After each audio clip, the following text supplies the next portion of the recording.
in what we call the medical humanities. And the medical humanities is music, it's art, it's narrative, and how to use these creative tools to educate and to heal.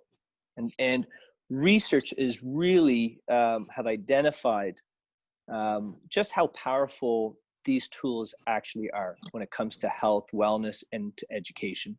So before I kind of switch over and kind of show some of these images, I just thought I would just pose a question to Jessica and Jacelyn.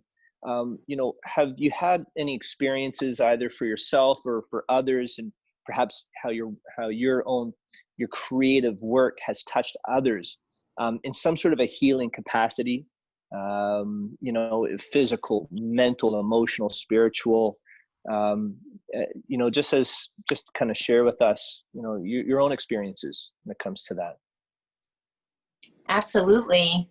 Well, I don't know about you, Jess, but I was just telling you earlier, Mitch, that I had an experience with a fan just the other day, and it's somebody that I don't know, but they were on a talk back with the release of a new single that I just released on May 29th called Kaleidoscope.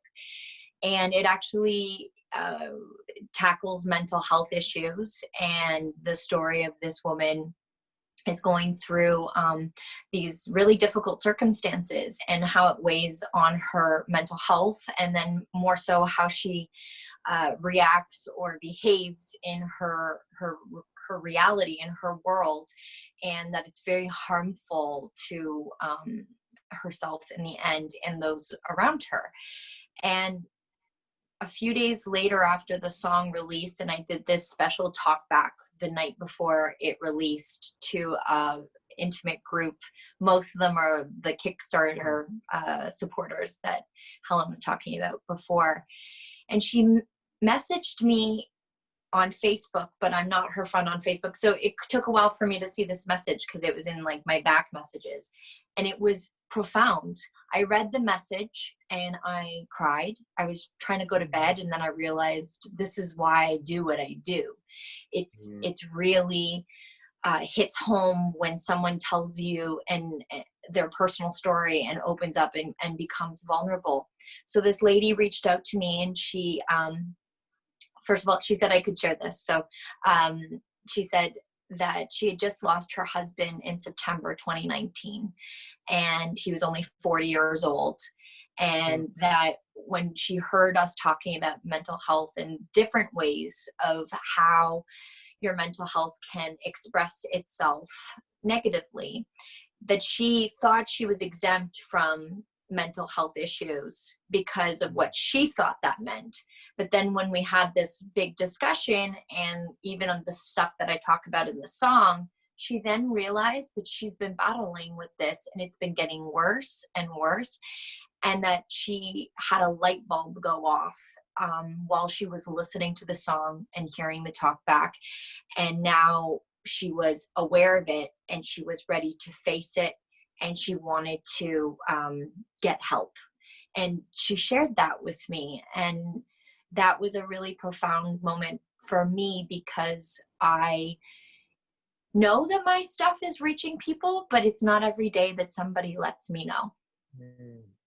That's a beautiful story. And powerful. And I think in today's world where we're really starting to appreciate connection, from this pandemic and, in these months of isolation, starting to understand how we're so interconnected to each other, but yet the person, our heart to heart connection, what that does to an individual when it comes to their own health, that feeling of connecting with someone else or connecting to their art, or to, for instance, your music, it's so powerful. I mean, we know that it improves a patient's prognosis. And here's a perfect example where somebody has come to self-realization, becoming more self-aware of themselves and perhaps, of certain blind spots that we all have, and some of the shadows that we each carry. And I think that's what a beautiful example and story that you share with us. Absolutely. And you know what, Mitch, too, it takes a lot of courage to say to a complete stranger something of that nature, and that revelation of the self. And for whatever reason, I'm so happy that she did, because I don't know her circumstances. I don't know her support system. I have no idea. So before I fell asleep, I was also more aware of where I was at, and then also more aware of my responsibility as an artist. And then it created,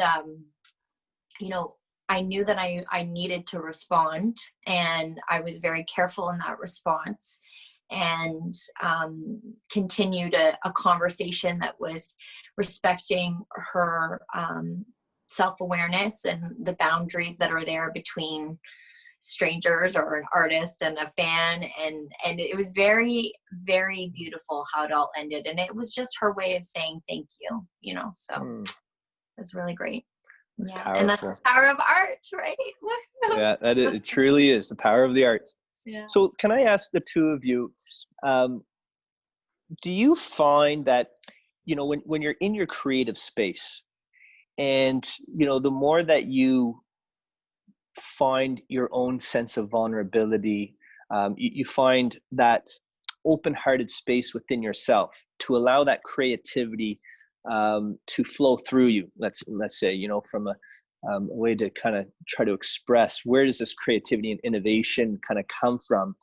And do you find that the more that you are able to embody this openness and put it onto a canvas, or put it, play it through an instrument, that the listeners or the onlookers who are experiencing your craft and your art, that the more that they themselves open up to themselves, which then further deepens their own connection to you, the artist, in that sense?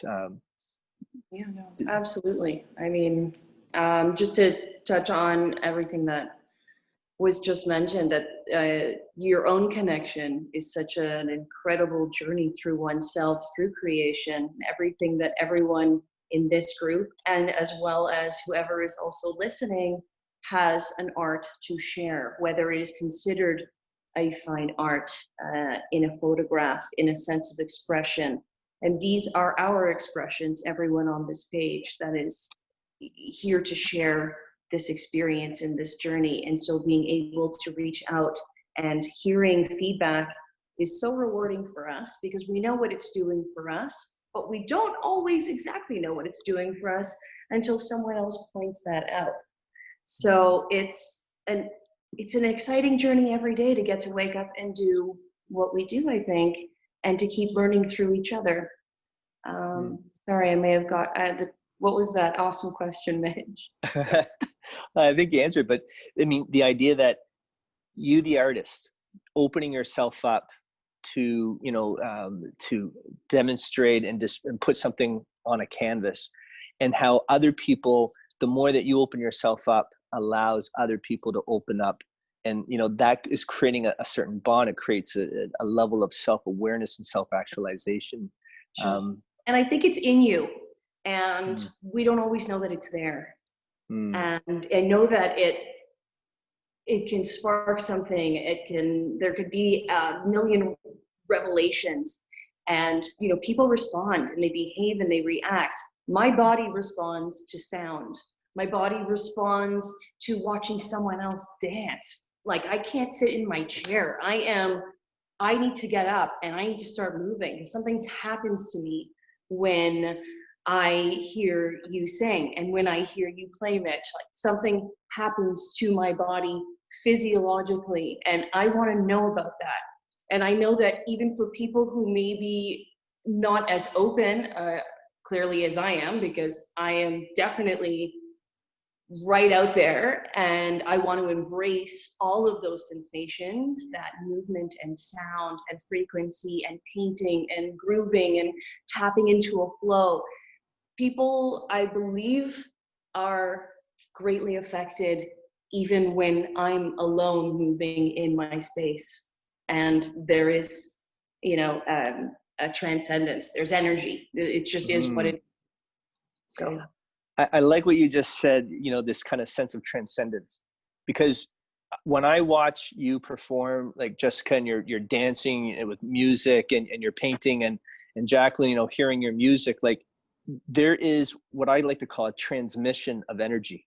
And I feel it when I'm watching you, and, you know, I find myself moving, you know, my feet might start tapping, and it's a real energy. And you know, my whole, you know, when I think about, now I'm a radiologist, I use energy to slice, you know, the human body like a loaf of bread without scalpel blades. I mean, energy is real. We you know, we're starting to understand Palpable. energy. It really, yes, it is. It's palpable. Yeah, we can start to identify it. We can embody it. And the arts is one of these most powerful forms of creation that affects people to their core. You know, we're there's something that we're designed around that allows us to connect at such a deep level. And hence, for me, when people ask me sometimes what I do, you know, somebody might chime in, oh, she's an amazing singer songwriter or something like that, or she does some acting, she does this, whatever. I like to say that I'm in the business of making you have an involuntary reaction. So that's goosebumps, hair standing up in the back of your neck, tears flowing from your eyes. Come into my world. Away. Pardon? Come into my world and go into another world, or tap into my world. To a world and not be able to control it, not be able, and also just to welcome it. And sometimes that can actually be like what I said before, where this woman literally had a light bulb go off in her head, and it was like a new room had been opened in her brain, and she learned something new about herself, which was a traumatic learning experience, but it's something she needed to do, right? And it happened involuntarily. And I think that that's the magnificence of the artist tapping into their own vulnerability, their own truth, their own authentic being. And it's not just artists, it's every being, like Jess says, has something to share, has something to create, has some sort of something. And whether you actually are physically putting it out there to share, or you're just sharing it by way of doing it for yourself, it transcends this energy, this frequency, this feeling, where it's undeniable, and it creates a conversation that is happening at all different levels for different people. And all of us here, are the only way that we are, you know, really able to do what we're doing is by taking and receiving. And there's a circular thing going on here. You know, we're really not alone. And I have seen the art. I've been exposed to conversations. I've seen the sun go down. I've seen the sun rise.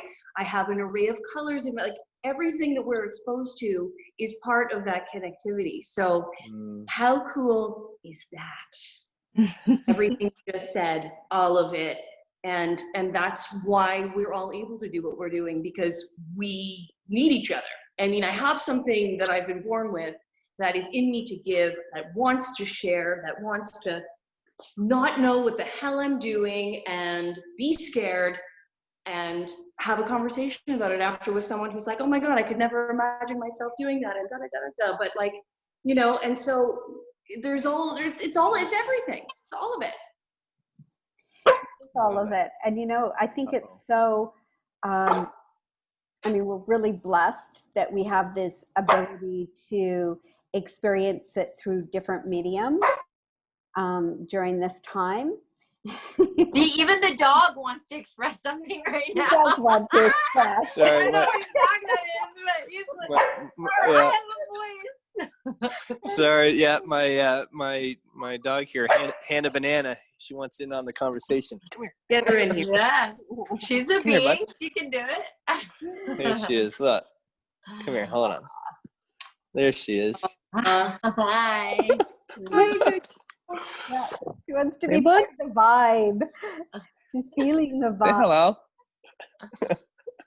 And, you know, Sorry. what I would say is that for me, while I have this incredible ability, I'm teaching meditation classes every day, I'm praying with people online every day, doing these kinds of events, and I've done multiple events since this all happened, since we went into isolation, and then having the ability to walk in nature and just be in the incredible nature of spring and early summer. But when you, Jessica, came to do the wall at Welcome Home and came to paint it, and I was able to just stand there and witness and be a part of the energy, the music, the creation. And even this Sunday, when I was in live music for the first time for a celebration of love, there is a vibration that happens at a higher frequency when we are in a collective space. Oh yeah. Oh yeah. There is nothing that can match that. I have such reverence for it. On Sunday, I was in tears. I'm like, I can't believe how much I missed hearing music. And I mean, I've heard Jacelyn, once a month over the last 3 months, but all online, and it's not the same. Yeah. And so that ability to put your creative energy out in a group, with a group, there's that transcends to an even higher plane. Very special. Yes. Yeah, you feel alive. Mm-hmm.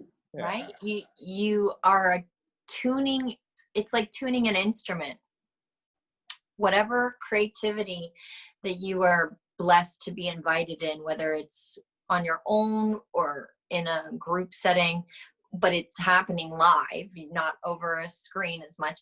It's like you're tuning your life force, and you're feeling that feeling of when you're meditating and the two things ding, it's like you're just locked into source, locked in to your brothers and sisters around you, locked in, and you can go as deep as you want to go. Yeah. It's and this is actually kind of a good segue, because when it comes to healthcare, what we're Helen, what you're describing, this energy that you're experiencing, we can now study and actually look physiologically what's happening inside Helen's brain when she's feeling this overwhelming sense of joy and reverence for the music, and where does this emotion come from. So let me just quickly switch over. I'll share my screen because I made a couple of little presentation for you. And so much of what we are kind of talking about is this concept of music and art is medicine. These are tools that we are using now, and not just to make people feel better, but to actually heal people. We see, when we look at functional MRI studies of the brain, we know that when you listen to music, 100% of the brain is activated all at the same time. And there's nothing else out there that can actually produce that effect to the brain. So we now can see when when patients with severe Alzheimer's, when they listen to music, they come alive. There's an amazing documentary called Alive Inside. It's on Netflix. I highly recommend it. And it's a documentary of a gentleman, a social worker, going around the United States and using music in different retirement homes, particularly for patients that have severe dementia. Some patients who are nonverbal for 5 years, all of a sudden when they start listening to music, they start to speak. They start to recall memories from 30 years ago. I mean, it absolutely, it brings people back to life. Music and art's being used in pain clinics instead of opioids. We know that music and art can decrease inflammation. just the act of listening or participating in conversations around art has a profound effect on the genetic expression of processes that result in our inflammation. And inflammation is understood to be the root cause of much of all of our illnesses. And so now we're starting to find the tools that we can use to decrease inflammation, which then would decrease so many of our ailments that we're experiencing. And at the same time, when we use the arts to activate the mind, particularly, let's say, in education for, in children early on in their education, we now have studies showing that following people for 30 years, that we have now identified that music is the number one predictor for success later in life. So it creates an environment where the mind becomes very adaptable. It learns, it's more resilient. It increases the capacity of an individual, because what music and what art does to the brain is allowing it to, expand. We call it neuroplasticity in research. The mind is always rewiring. And what's fascinating about this is that 15 years ago, when I was in medical school, the idea that, your brain cells, were static, and, you're born with so many brain cells, and whatever you did, if you were to destroy your brain cells, well, tough luck. But now we're starting to realize that that's not true. And in fact, we're constantly evolving. The brain is constantly changing. And music and art is, such an amazing tool. And when you compare, big pharma and pharmaceuticals, you compare their side effects, the costs, the burden on society, as opposed to music and art, it's just such a stark contrast. It's a no-brainer, no pun intended. But interestingly, what I also find fascinating is that what the arts does to culture, because as a society, right now we've got a society that's really hurting. We have a society that's angry, it's hurt. There's cultural trauma that's now bubbling to the surface. Conversations, are being had that, are long overdue. And time again, when there's been upheaval on, amongst societies, we've seen how music and art can radically shift culture. Well, if we go back to the Renaissance age, music and art were the vehicles to educate. It disseminated knowledge, and it helped people relish, this kind of transformation that they were experiencing at that particular time. And, if you fast forward, we see what music did in, look at the political strife in Jamaica when Bob Marley started his career. He literally brought the island together, brought peace, to an otherwise warring island. The 60s, Vietnam War, the whole 60s and the Woodstock movement, music, propelled people to a level of social consciousness, becoming aware of, the relationships in the world. And this was, something that, culturally was shifting, and music and art played such a pivotal role. So the reason why I'm kind of bringing this up is because we're kind of at this interesting point right now. We're in this pandemic, we're in this age of social isolation, and, there's a lot of conversations focusing on our state of healthcare. And, some of the conversations that I've been having is, discussing the lack of capacity, even before COVID hit the scene. We were, some hospitals are running at 120% capacity. There is, no room for error. There's no room for any sort of, event such as COVID.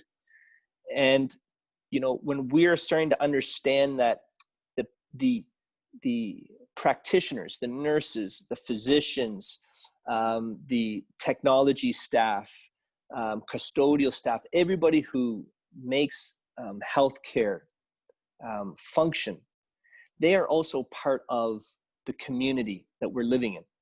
And, you know, before, you know, there used to always be this kind of arbitrary, you know, distinction between, oh, you're a healthcare practitioner, you know, you're on that side, and, you know, we treat the community, you know, which is on the other side. And we're starting to realize, well, no, that's not particularly the case. The fact is that every member of the community also is part of this healthcare community. And this is a big concern, because when we look at the state of health of our healthcare practitioners, and I know that COVID has really highlighted this, we're starting to see, you know, these kind of cracks in the dam.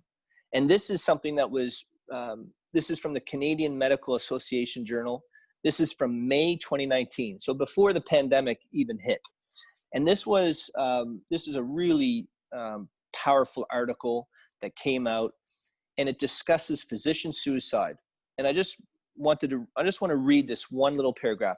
It says that suicide is the only cause of mortality that is higher in physicians than non-physicians. Compared with non-physicians, male physicians are 40% more likely to die by suicide, and the risk to female physicians is more than doubled. So this is concerning.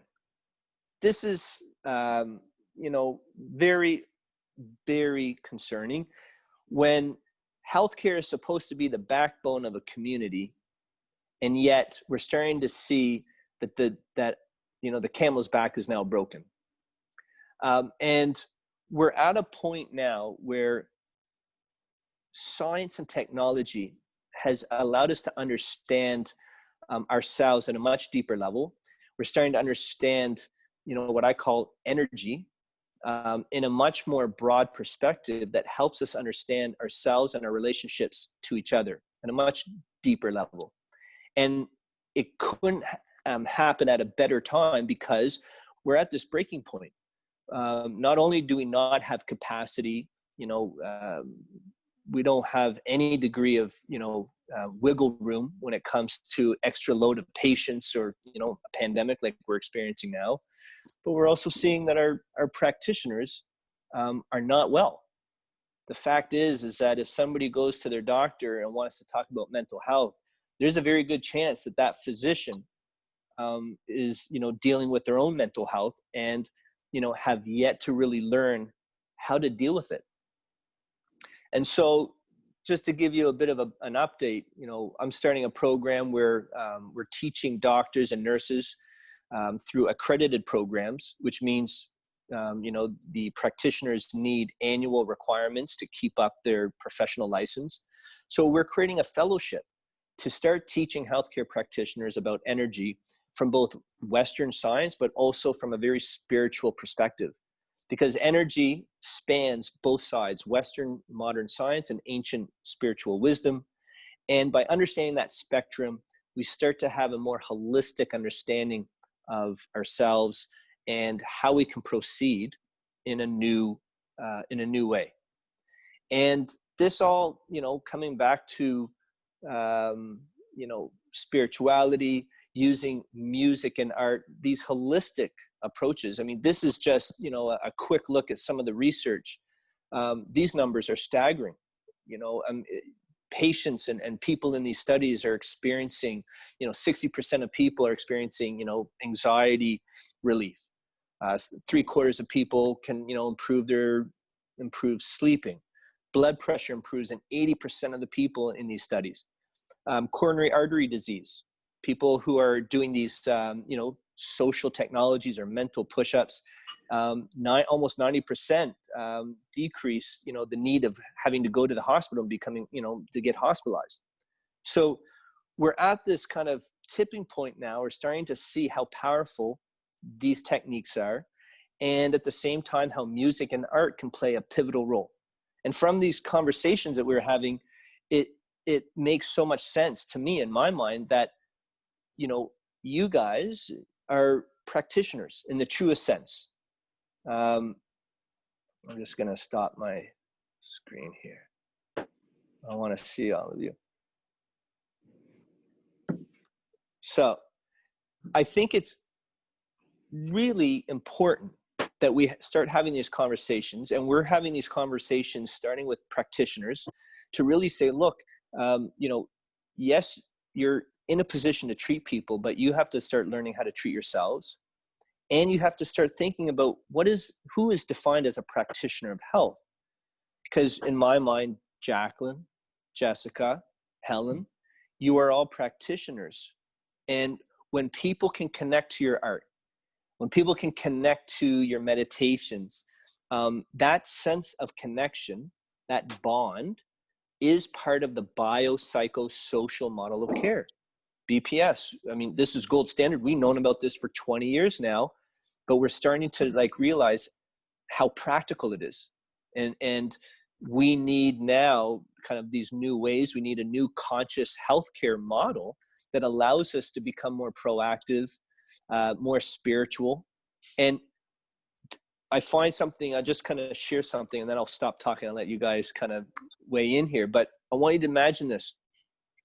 Research showed there was a study that had a group of people that are dealing with mental health and depression issues. And there was a control group that was pretty standard, medication and whatnot. Then there was a group that was, that learned how to meditate, how to focus the mind. So what I call a mental push-up, use your consciousness as a tool for health. And then there was a third group that was put through a spirituality program. So they made a distinction between meditation and mindfulness and spirituality. And the research showed that when you compare to the control group, meditation has a huge benefit by itself. Calms the mind. It helps people get to a point of non-judgment and self-awareness, for which they can then start working through their issues. But yet the spirituality group had an even greater increase of improvement. And they described it because they started to understand this level of connection to a higher power, to a higher consciousness. And that consciousness that they felt connected to also helped them feel connected to everybody around them. And so when people, it's very easy, particularly in today's day and age, when people rub you the wrong way, or they say something that, may be offensive or ignorant, how can we prevent ourselves from, getting, drawn into their bullshit or their suffering, and to maintain this kind of understanding that, that individual, that light, who they are, is really the same light as I am, but yet how they present themselves is really just the shell, and that shell has been afflicted by trauma, from generations past, cultural traumas, whatever traumas they may have experienced in that lifetime. And, that creates a degree of suffering, and, they're feeling disconnected. And unfortunately, you just happen to be catching the brunt of that confusion or that aggression that's within themselves. And so the arts, I think, is a tool to help people connect, and in so many different ways. And that's just kind of where I like to kind of engage in conversations with you guys, and saying that, look, there's a way that we can use the arts in hospitals. There's ways that we can use the arts in community health. There's ways to use the arts to educate and get people, more aware of what is spirituality, what is meditation. A lot of people aren't even, aware of consciousness, and that consciousness is a tool. And so the more, if we can encode this knowledge into the art, that art becomes so powerful, becomes so valuable. And when you use music, we can start to celebrate. So the more that we celebrate through this kind of cultural renaissance of understanding this new spiritual awakening, and we start to funnel it into a healthcare model, and healthcare is the backbone of community. So the moment that you shift culture of healthcare, you've now shifted your community. And that's where I'm despite everything that's happening, and I know there's a lot of anger and grief, there's a lot of trauma and sorrow, but I also believe that there's something on the horizon that we're going to experience, and we are experiencing it. This is part of our evolution. As artists, musicians, and spiritual practitioners, I think we all have such unique roles to play. It's not just about the doctors anymore. In fact, the doctors need more help than the communities that they're serving. And that's really important that we have that conversation. And I think using music and art just to have that conversation is the tool. It's a powerful tool, you know. And so anyhow, I've talked a lot. So I love you guys to kind of weigh in as healthcare practitioners. You know, how would you see this kind of playing out in your world? You know, and is there ways that you would ever imagined or you know, kind of dreamed of, you know, being involved in, you know, some sort of cultural revolution or renaissance of sorts? Well, I had a little micro experience. So if you think about like helping communities, right? So I moved into this condo 6 months ago. I've never lived in a condo before, but essentially a condo is a community. And I would think it would be the same as, you know, when you're living in a house and you have neighbors. It's not. I was very rudely awakened that my neighbors didn't really want to get to know me, or so I thought, or that was the perception. And like, I'm a very naturally friendly person. I think I deal with like, am I going to help support people in their healing, or I'm going to help support people in their suffering, from the grocery store to, you know, a phone call with a stranger for tech support. That's sort of how I like to go at things. So I found the energy and the vibe was not what I was expecting or liking in the condo. So then COVID hit, and I thought to myself, music is medicine, and I do want to do all these online things, but I'm not an online person. And how am I supposed to fill up other people if I don't give myself what I need first? And what I need to do with my music medicine is to medicate myself first, and then I can medicate other people. So what do I need? I need to actually perform for people, like live. I have to have that. I was feeling my energy and get depleted from just songwriting and just creating in my own little bubble. So I presented to the board here at the condo that I could do a show once a week and then maybe move it to twice a week on each floor of the building.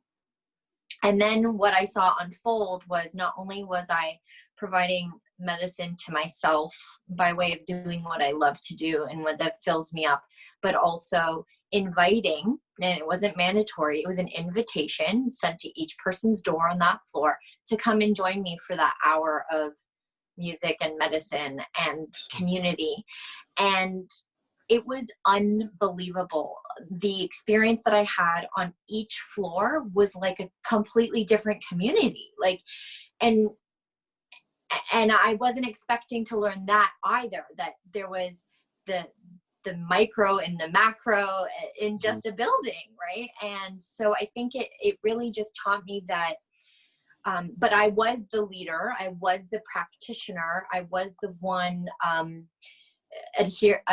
like providing the medicine, right? So I had to also kind of work within a community, learning as much as I could on my feet, still providing all the same show. So I did pretty much the same show for every single floor. And what unfolded was laughter, tears, people introducing themselves to familiar faces, but now they know each other's names.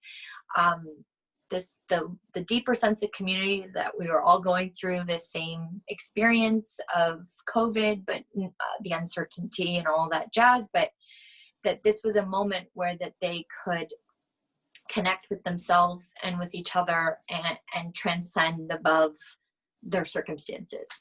And there was a lot of power in that. And the board said if we get a certain amount of complaints, we'll end up stopping it.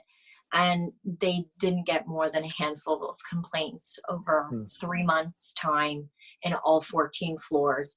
Instead, they received people coming down saying, "Thank you so much for bringing this to our lives right now." Amazing. So that's what I want to share with you about that community transcendence and change is possible with just an hour of art. Powerful. I call that a catalyst, Okay. to catalyze a reaction like that. And that's your story is a testament of that. That's amazing. And I think in the future, I think we're going to see more of that. That type of engagement to embrace it and create community. It's beautiful. Yeah, and I think the thing I want to quickly touch on there is that I had to ask myself, how do I medicate, give me what I needed first in order to share, right, with other. So it's like the thing about love, like fill your self-love up first, and then what you have spilling over into the saucer is what you have to share to help others feel and support them, and without like attachment of what will happen. And I think to speak on the physician's thing is, how do you have these people that are just as a job to wake up every day to be expected to give so much, to have the answers, to heal, to whatever, in high stakes circumstances for people that you might just know them as a file name, to actually know that you brought them into this world or whatever. But how are those questions being asked, and how are they being served? And do the physicians or the medical environment want to support that first, so that way we don't lose so many people to suicide? You hit the nail on the head, Jacelyn. These are the biggest questions now that's being asked in medicine. And it's not just about patient care, like you alluded, a name, on a file. But how do physicians regenerate their own health to be the best version of themselves for their patients? I guess it comes down to, like, would you hire a personal trainer that was 700 pounds overweight? No, most people probably wouldn't. Would you hire, someone to help you with your sobriety if they were not sober themselves or showed destructive behavior around addiction? These are things that you wonder. So those are very important questions that up until recently I haven't asked. Mm-hmm. Yeah. It's interesting because my own personal experience with music, I started playing music and taught myself guitar about maybe in 2010, so 10 years ago. And this came at a point just as I had my heart surgery, so I had plenty of time on my hands, and so music for me was part of my healing in a very big way, and I remember the first time I went up on a stage. It's a long story. I won't get into it, but I can tell you, I had to take voice lessons or vocals because, I was tone deaf. But I have to say, the experience of going on a stage and what it did for me, I wasn't, it didn't matter how, at that moment in time, I wasn't so concerned about what the audience was experiencing, but there was something inside of me that just wanted to get this out of me. There was something. And when I got off stage, even though I knew I sounded awful, I knew that, it was my first time, but yet I felt so good. I felt so charged. There's an awakening. There's an awakening. Yeah. You woke up. Absolutely. Yeah. What the and hell my body woke up. And I still get goosebumps now, just kind of going back to that moment of experiencing that and embodying that. And I just wish that upon everybody. I wish everybody could find that sacred element that And that's awakens that soul. saying, hey man, like we're going to change something, which is what the system or someone or a collective will hopefully come to when we don't have enough doctors to help the population, and we don't have enough people to sustain their own composition. There's going to have to be a shift, a change, an awakening, whatever you want to call it. And that is hopefully going to have a calling, that calls you, like your truth finds you, hopefully, until, you're so deep in it. Sometimes it's hard to find your way out. You can't see because you're so in. And you can say that you're so in so many different capacities. So sometimes what we're all doing, when I saw you playing, Mitch, music at one of the schools with a bunch of kids, like, looking up at you and maybe never having that experience before, who knows? Maybe one of those kids decided to pick up a guitar and initiate their own musical journey. And even if they've tried it once, that's a shift. And so by singing, arting, guitaring, knowledging, meditate, all of the sources is all needed. We're all hopefully creating that collective shift. And, I really wanted to do the mural in your alleyway because it was dying and like it was calling me, and I got my own shivers like you on another stage. It's a different type of platform to be able to share my expression. And you were like, I'm going to get the community out and just, it's going to be amazing. And I was just like, yes, let's just do this. Yeah. I have no idea what I'm going to do. I'm just going to go there with all these spray paints and let's just do this, And as much as it was for me, I hope that, and I know I did, because I received crazy responses and it was such a pleasure. Yeah, So, and I receive crazy responses, and everybody who comes by, there are strangers that come by and they're all walking into that alley going, wow, this is so great. Yeah, and you'll get to see it on Sunday, Jacelyn. Yes. Yeah. But also, when you say it awakens something in us, I also believe it awakens the healer within us. That we are, you can probably hear my dog walking around with her nails. She's trying to find a place to get cool. They're healers too. Yeah. They are healers. Yeah. And I think what it does is it awakens us. It's like what you were saying, Mitch, about the spiritual component, that it's not, consciousness isn't a tool. Actually, consciousness is the tool. It is the tool for us to awaken to understanding that we are it. We are that field of energy, that we have complete control over how that energy moves through us and as us, and that we have a power within us that is a healing power, and which is a bit antithetical to the medical community, but or a lot antithetical, but I think this is where, when we can get people to that place through art, through music,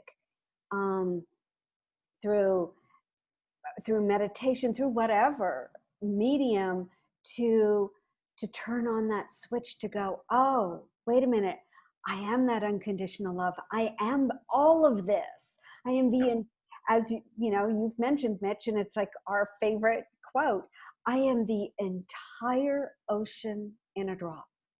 There's no separation. And I think that's where, as artists, as healers, as practitioners, as just spiritual beings walking around this earth plane, we can be of such great service by embodying it and expressing who we are meant to be and express in this lifetime. Amen. Mm-hmm.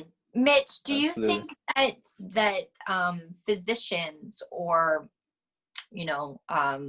I'm trying to think of like teachers, people that are really there to help support other people are just not feeling the support from the system that they're a part of, almost like children with feeling unsupported by their caregivers, right? Is that I'm just trying to imagine a doctor turning to their patient and saying, your prescription is to go home and grab a kiss from your wife, turn on some music, meditate, and take a bubble bath, and this, and then the guy's like, or girl's like, sorry, what?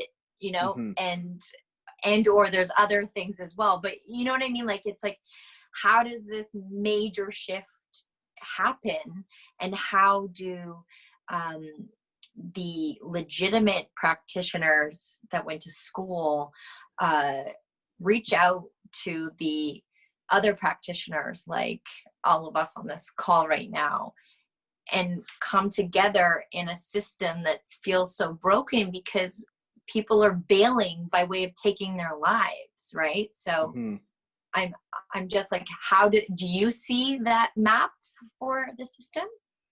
Well, amazing question, Jacelyn. And certainly this is kind of where this energy fellowship is focusing, because, you know, today, right now, a doctor, if a doctor, even if they believed in, you know, meditation and understood it, the culture around it is not at a level where they feel that they could, you know, put patient care, you know, so much of patient care on that type of practice.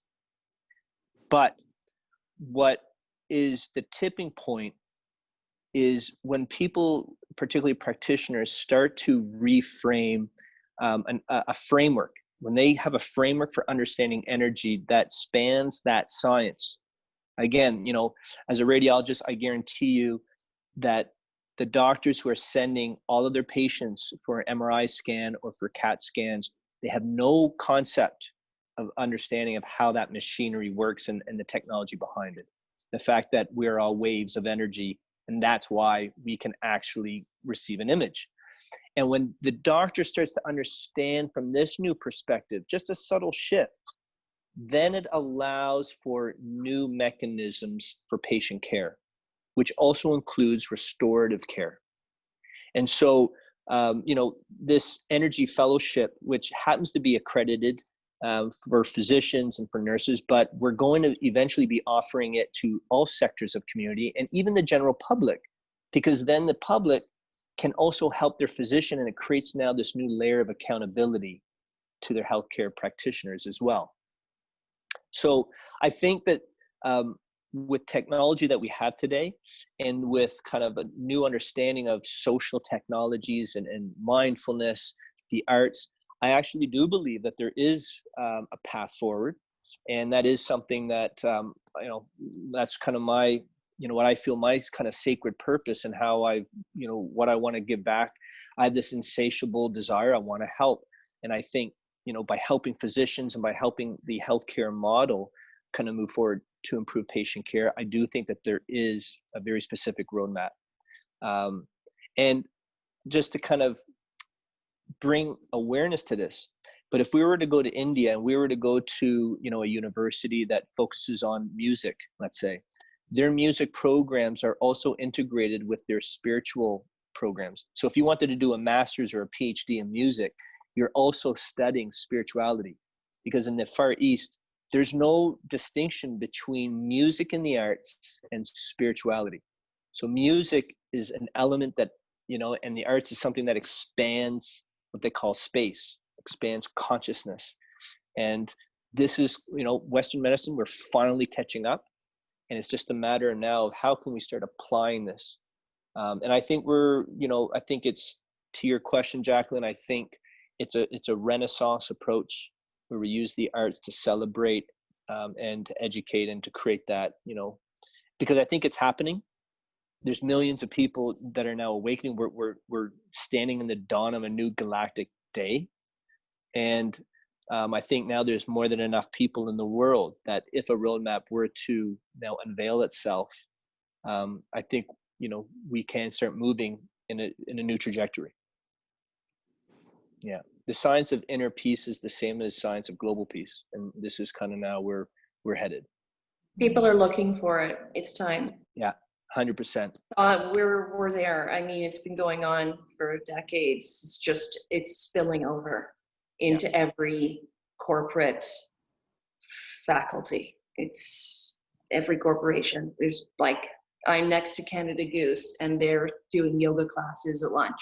It's everyone needs a new. It's happening. Yeah, 100%. We're there now. I mean, it's scary because of what's happening when we look outside, we turn on the news. But, I think for those who are kind of on this path and you start to see what's happening, it's like, oh my Lord, because what happens when we are raising our own internal vibration, we're creating a coherent field in the world. And this field is now measurable. We're not talking about woo-foo stuff. I mean, we're talking about objectively, we can now demonstrate this, and we see where this is heading. It's exciting. Every other quote that you open any social media to is related to that opening, to that new portal or the option to, and I mean, it's everywhere. Yeah. And it's rampant. Yeah, so. Big time. Yeah, and I think we forget that in North America, we're at a new tipping point that has been, as you mentioned, Mitch, in India, has been a way of life for centuries, and ingrained in it, into the culture, ingrained into families. It's just part of the way that they live, and it's our Western world that's behind, but catching up for sure. Yeah, yes. Thank goodness. And something to celebrate. Yeah, big time. Well, I want to be mindful of our time, but I want to say there's so much more that I would just love to talk with you all about, and hopefully we can do this again in the future, have another conversation, because there's so much for us to talk about. Thank you all so much for initiating this and for allowing me to join you on just hearing your voices, your wise experiences, opinions, knowledge. That's a real pleasure. Yeah, and I want to echo that too. And I also want to invite everybody that's watching us on this call to just know that you are music, that you are art, that you are and have something to share, first of all, with yourself, and to tap into that, because we want to hear from you. We want to share with you. We want to connect with you. And I want to inspire people to take some time to go inside themselves and start that spark, and then just not have any answers and just follow it. Just follow it and see what happens. No judgment. Love that. Yeah, beautiful. Thank you. It's Thank you, great. It's so great to see you, Jessica. It's great to see you on screen. Thank you, and Jacelyn, I will see you on Sunday. And Mitch, yeah. Thank you, everybody. And just thank you for such a brilliant conversation. I so appreciate it. Oh, but before we go, I just wanted to also mention, since this is such a timely conversation around the arts and healing, and perhaps Helen, I can share a link with you for your audience. But it just so happens that tonight, right now, in fact, there is a viewing of a local composer, a musician who worked with a First Nations poet and the Nova Scotia Symphony. And they created a piece where the music and the poetry was engaging Canadians to really think about our past and you know, with respect to First Nations and all of the issues and the cultural trauma that has happened in the past. And I think it's such a beautiful way and really kind of a testament of what we're talking about here, how we can start using the arts to heal our communities and engage in conversations that are otherwise really uncomfortable, but yet need to be had. And there's lots of ways to have these conversations. So I invite everybody to check out this interesting, you'll be able to watch the symphony and hear the poet. And then there's a Q&A with at least the composer and perhaps the poet, I'm not sure, but I think it'd be really interesting, and I invite you all to check it out. What is the link, Mitch? I'll send that to you. Okay. I have to kind of search my phone for it, but We can share it on our pages. If you send it to us, we'll just share it. okay, awesome. I absolutely will. Perfect. Awesome. Thank you so much. All right. Thank you, everybody. Rest of your evening. Good night, guys. Everybody. Good night. Bye.